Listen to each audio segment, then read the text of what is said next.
Genesis chapter 37. Joseph's dreams. Now Jacob lived in the land where his father had resided, the land of Canaan. This is the account of Jacob.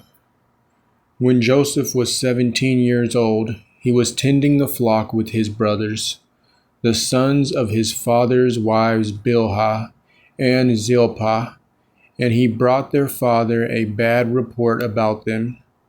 Now Israel loved Joseph more than his other sons, because Joseph had been born to him in his old age, so he made him a robe of many colors. When Joseph's brothers saw that their father loved him more than any of them, they hated him and could not speak a kind word to him. Then Joseph had a dream, and when he told it to his brothers, they hated him even more. He said to them, "Listen to this dream I had. We were binding sheaves of grain in the field, and suddenly my sheaf rose and stood upright, while your sheaves gathered around and bowed down to mine." "Do you intend to reign over us?" his brothers asked. "Will you actually rule us?" So they hated him even more because of his dream and his statements. Then Joseph had another dream and told it to his brothers. "Look," he said, "I had another dream, and this time the sun and moon and 11 stars were bowing down to me." He told his father and brothers, but his father rebuked him and said, "What is this dream that you have had? Will your mother and brothers and I actually come and bow down to the ground before you?" And his brothers were jealous of him, but his father kept in mind what he had said. Joseph sold into Egypt. Sometime later, Joseph's brothers had gone to pasture their father's flocks near Shechem. Israel said to him, "Are not your brothers pasturing the flocks at Shechem? Get ready, I am sending you to them." "I am ready," Joseph replied. Then Israel told him, "Go now and see how your brothers and the flocks are faring, and bring word back to me." So he sent him off from the valley of Hebron, and when Joseph arrived in Shechem, a man found him wandering in the field and asked, "What are you looking for?" "I am looking for my brothers," Joseph replied. "Can you please tell me where they are pasturing their flocks?" "They have moved on from here," the man answered. "I heard them say, 'Let us go to Dothan.'" So Joseph set out after his brothers and found them at Dothan. Now Joseph's brothers saw him in the distance, and before he arrived, they plotted to kill him.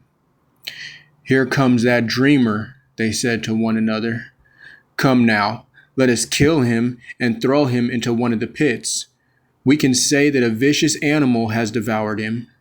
Then we shall see what becomes of his dreams."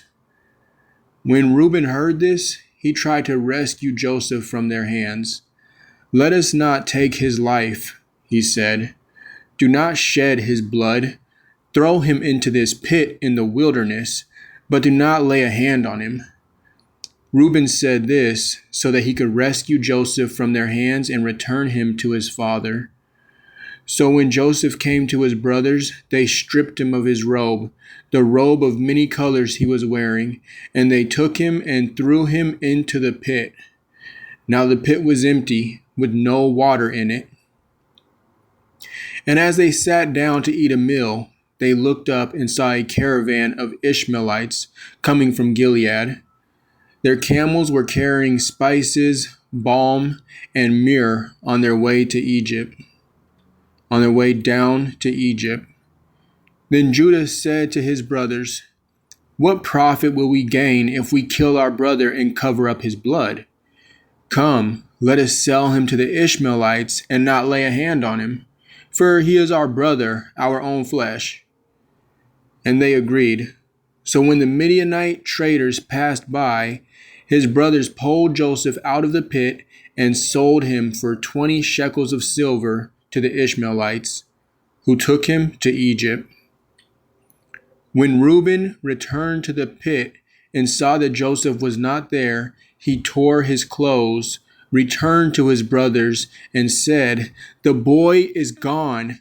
What am I going to do?" Jacob mourns Joseph. Then they took Joseph's robe, slaughtered a young goat, and dipped the robe in its blood.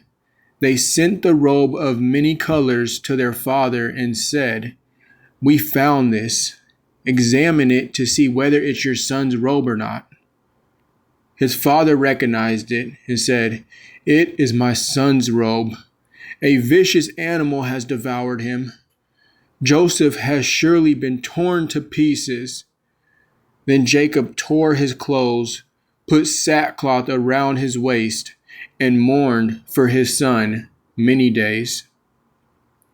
All his sons and daughters tried to comfort him, but he refused to be comforted. "No," he said, "I will go down to Sheol, mourning for my son." So his father wept for him. Meanwhile, the Midianites sold Joseph in Egypt to Potiphar, an officer of Pharaoh and captain of the guard.